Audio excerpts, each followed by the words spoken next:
بوڑھا شیعہ جو ہے وہ کعبے کی دیواروں کے ساتھ کھڑے ہو کے ماتم کرتے ہیں۔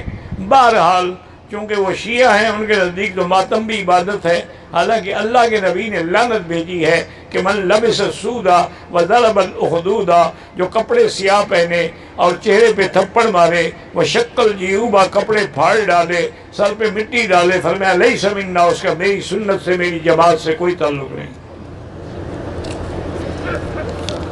شیعہ اپنا کلمہ الگ الگ زور زور سے پڑھتے ہیں، ان کو اپنے مذہب کا فکر ہے، تمہیں فکر نہیں، تم صحیح کلمہ زور زور سے پڑھا کرو۔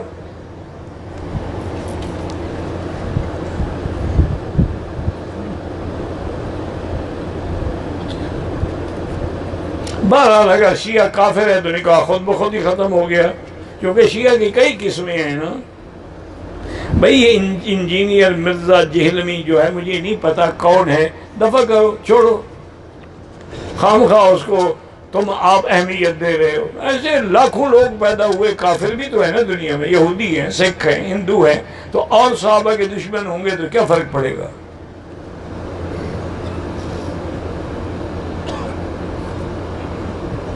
میں نے نیت کی تھی کہ اگر میں راستے میں رکاوٹ آئی تو احرام کھول دوں گا، اگر یہی نیت تھی تو پھر آپ پہ کوئی دم نہیں ہے۔ بیٹے کے نام محمد ابن احسن رکھتا ہوں، ٹھیک ہے۔